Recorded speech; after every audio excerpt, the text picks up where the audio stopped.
का आता काय आता राहिलं काय आता याच्यामध्ये काय बोलण्यासारखं काय. त्यांचा संपूर्ण पक्षच खाली झालेला आहे. अशा प्रकारे कसं पाहताय आपण याकडे? आता शेवटी हे सगळे उद्धव ठाकरेचे पाप आहेत. 2019ला राजकीय धर्मांतर केलं नसतं तर आता अशी लायकी राहिली नसती ना. शेवटी सचिन अय्यरजी हा काय छोटा माणूस नाही. मी वारंवार बोलतोय, महाराष्ट्राचा जो अभिषेक बॅनर्जी आहे त्याच्यामुळे उभाटा पूर्ण पद्धतीने खाली होणार आहे. टीएमसी कसं खाली झाले त्याचं मूळ कारणच अभिषेक बॅनर्जी होता पश्चिम बंगालमध्ये. तसं महाराष्ट्रामध्ये आमच्याकडे पण एक अभिषेक बॅनर्जी आहे, त्याच्यामुळे उभाटा खाली होत आहे आणि हे त्याचे परिणाम आहेत. आता काय वरळीमधला एक महत्वाचा चेहरा जो आहे तो सचिन अय्यर आहे. आदित्य ठाकरे यांच्या निवडणुकीमध्ये त्यांचं मोलाचं योगदान असायचं. आता कुठेतरी आदित्य ठाकरेंना वरळीत हा धक्का. आता आदित्य ठाकरेंनी राजीनामा देऊन निवडून यावं, परत राजीनामा द्यावा स्वतःच्या हिमतीने आणि निवडून आणून येऊन दाखवावं. कारण का सचिन अय्यरजी असतील, सुनील शिंदेजी असतील, यांच्याचमुळे तर हे सभागृहामध्ये बसतात आणि टोमणे मारतात. आता बिचाराचे हा दिवस अवघड आहे. शिवसेनेत गेले प्रत्येक ठिकाणी उद्धव ठाकरे यांच्या सभा होत आहे. यवतमाळमध्ये देखील अशी सभा झाली, मात्र तिथल्या आता एक वरळीमध्ये पण घ्यावी. त्याच पद्धतीने ते सभा घेत आहेत पण लोक थांबत नाहीये. काय एक लक्षात घ्या, मुळामध्ये उद्धव ठाकरे आणि आदित्य ठाकरे आणि त्यांच्या घरातल्या लोकांचा जो मूळ स्वभाव आहे ना, त्याच्यामुळे हे एक एक पडझड होते. हे काही लहान लोक नाहीये जे जात आहेत. त्या प्रत्येकाला माहिती आहे की त्यांना ज्या पद्धतीने त्यांच्या पक्षात मातोश्रीमध्ये आजच्या काळात वागवलं जातं, अरे जो बाळासाहेबांचा झाला नाही तो ह्या आमदारांचा, खासदारांचा आणि शिवसेनेच्या सहकाऱ्यांचा काय होणार राहणार उभाटाच्या. कळलं पाहिजे ना. तो आपल्या वडिलांचा झाला नाही, तो जो आमच्या देवेंद्रजींचा झाला नाही. आता बोलतोय की देवेंद्रजींना आम्ही प्रधानमंत्री करणार.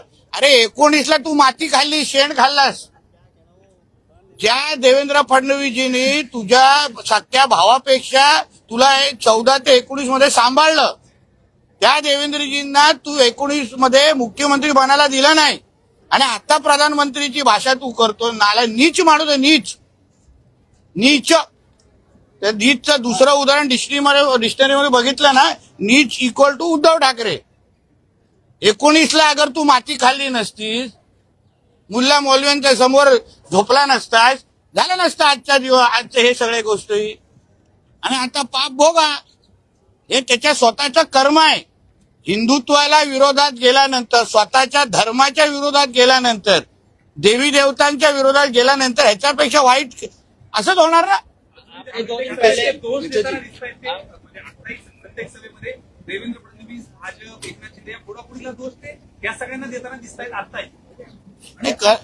एक लक्षात घ्या, पहिले गणेश नाईक साहेब, मग राणे साहेब, मग राज साहेब, मग एकनाथ शिंदे, भुजबळ साहेब बाळासाहेबांच्या काळात. आम्ही बरोबर मोजतो, आम्ही जुने शिवसैनिक आहे. मग एकनाथ शिंदे साहेब, मग आता हे लाईनीत एवढे सगळे लोक फक्त एका उद्धव ठाकरेच्या विरोधात जात असतील म्हणजे तोच घाण आहे.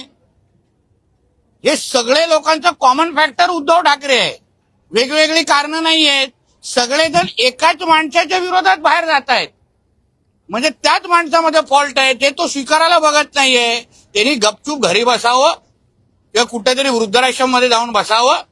तर आता त्याचं तेवढंच काम राहिलेलं आहे. बाळासाहेबांना त्यांच्या शेवटच्या काही दिवसामध्ये जे त्रास, जे छळ, यांनी जे छळला ना स्वतःच्या वडिलांना, त्याचा तो भोगणार आहे आता पुढे. आमच्या राणे साहेबांसारख्या माणसा जे जेवणाच्या ताटावरून उचलला हे ना, त्याचा तो भोगणार आहे आता. तो माणसाच्या विरोधात तू त्यांना मुख्यमंत्री व्हायला दिलं नाही, त्याला षडयंत्र केलं, स्वतः जाऊन शेण खाल्लं आणि आता बोलतो त्यांना प्रधानमंत्री करा. तर लाज वाटत नाही. आणि आता मोठं सगळ्या आमदार खासदारांच्या घरी, अरे तूच फॉल्ट आहे, तूच राजकारण सोडला, तू घरी बसला, सगळं का नीट होईल. आता तुझ्या मुलाचं भविष्य किती अंधारात तू टाकलं तरी विचार कर ना. आता सचिन अय्यरजींसारखा ज्येष्ठ माणूस काय फायदा नाही आहे तिकडे राहून. अजून काही आपने आमदार कहा फुटणार था 2 दिन पहले असे की आहे, बचत- जे ठाकरे गटामध्ये जे आमदार आहेत ते 14 ते 15 आमदार फुटणार आहेत. बघा आता काय आहे, आता कोण काय करतं आता काय आपल्याला हसण्यापलीकडे काय विषय राहिला नाही ना, ते आता नंतर कळेल. आपने आता नंतर टप्प्याटप्प्याने कळेल. पण मुळामध्ये उद्धव ठाकरेंनी आता राजकारण सोडावं. तसं पण आता लग्न समारंभ आणि खूप होतात. आम्हा लोकांना कॅमेरावाले लागतात. करावं, ते चांगली गोष्ट आहे. काय आज तर लग्नाची ऑर्डर बिल्डर मी 2-3 आणून देतो ना त्यांना. काळजी घेऊन करा, बाळासाहेबांचा मुलगा आहे शेवटी. काय होईल हा अरे गट आहे बाबा तू पण कुठे पक्ष म्हणजे बलाढ्य पक्ष, त्याला लोक लागतात. जिल्हा ते जसं उद्या बोलतो ना, ते बचत गटापेक्षा पण छोटा काय विषय ते राहिलेला आहे ते. आपने वही 2 दिन पहले बोला था कि बचत गट में जितने आदमी है उससे भी कम अब यूबीटी में बचत गट में महिला लोग रहते हैं, आदमी नहीं रहते. आज जो है आज जो है सचिन अहिर ने साथ छोड़ दिया है यूबीटी का. नवीन प्रकारचा बचत गट आहे वाटतं. Male female. नितेश जी, उद्धव ठाकरे बोल रहे हैं कि मोदी जी कह रहे थे कि सोना मत खरीदो, चांदी मत खरीदो, अब आमदार और खासदार खरीदो, ऐसा चल रहा है हमारा. अरे तो चुप रहते हैं, उसको बोल अभी तू चुप बैठ, अंबुजा सीमेंट ले लो और उसके मुंह पे मार दो और विषय खत्म करो. उसका अभी खुद अस्तित्व बचा नहीं है.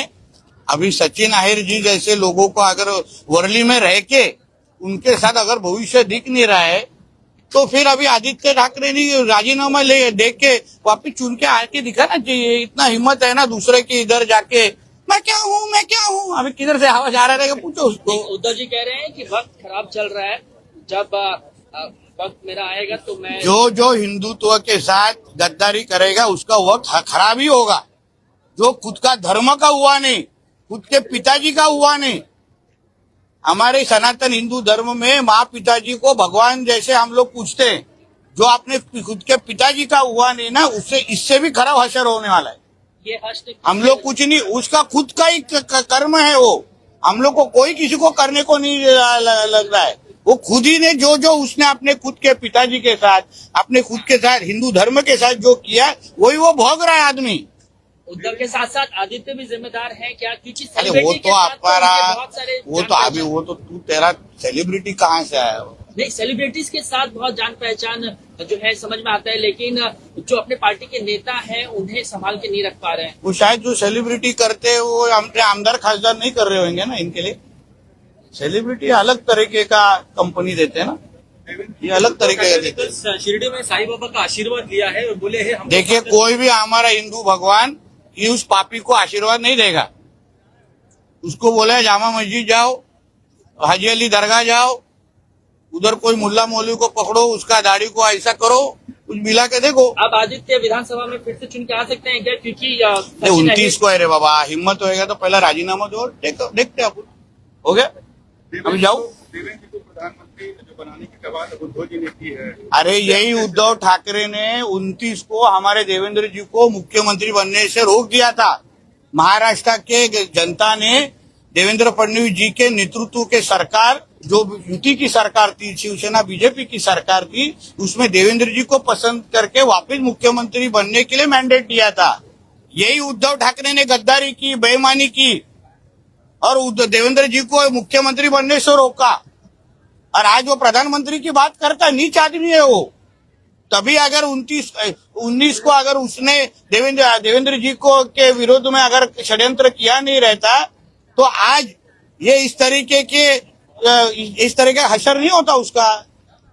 चलो.